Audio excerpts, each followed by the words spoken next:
12,000 रकमेवर 3 वर्षाचे सरळ व्याज 3,600 रुपये येते, तर रेट ऑफ इंटरेस्ट काढा.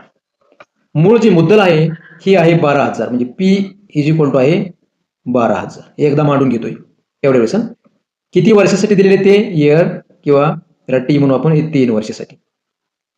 तर काढायचे काय, रेट ऑफ इंटरेस्ट म्हणजे आर काढायचा आहे आणि दिलेला आहे सिंपल इंटरेस्ट एस आय, हा किती दिलेला आहे 3600.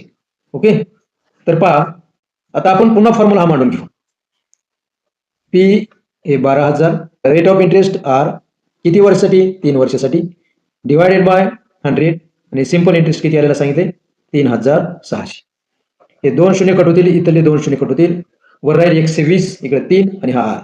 तर 120 गुणिले आर गुणिले 3 बरोबर आहे हे 3600.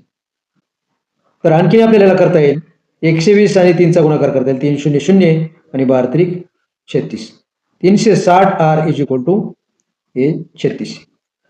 मग आर इज इक्वल टू फक्त आर, म्हणून आर इज इक्वल टू, इथे हे मल्टिप्लाय आहे, इकडे गेल्यावर डिवाइड होईल, म्हणून हे 3600 आणि डिवाइड करतो याला 360. तर 360 एक 360, हे इथं 1चा भाग बसेल आणि इकडे एक शून्य शिल्लक आहे, म्हणजे आर ची व्हॅल्यू काय येईल 10 येईल.